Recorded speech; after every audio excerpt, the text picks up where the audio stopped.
CIA has and will continue to play a critical role in the counterterrorism struggle simply in virtue of the fact that maybe even more than other areas of government activity is very much knowledge driven. And CIA, whatever else you want to say about it, is still the central organization where all of that information comes together and is put in the hands of people who can then do something about it.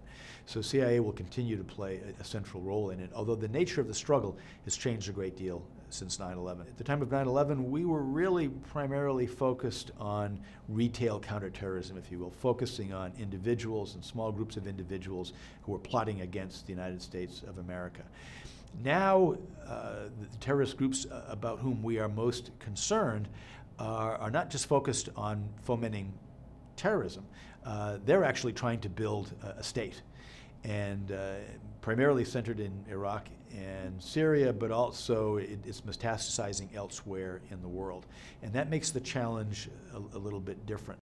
At the end of the day, CIA and the US government rely on foreign partners in all different parts of the world who see their interests in parallel with ours and who are willing to work closely with us, as empowered by us, to do something about terrorism for their own purposes.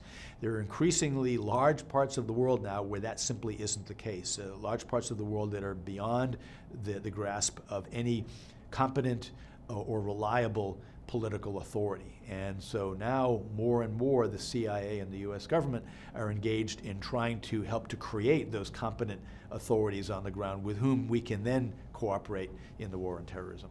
I grew up in an organization in CIA which didn't place a lot of emphasis in my early career on training or guidance in leadership and management. And so a lot of the lessons that I had to learn the hard way, often by making mistakes. I think it's important for a leader to think of him or herself not as the person who is doing the work, but as the person who needs to provide overall guidance and empowerment and resources to those who are actually doing the work. Leaders can influence that. They're not the ones who do it, and they need to remember that.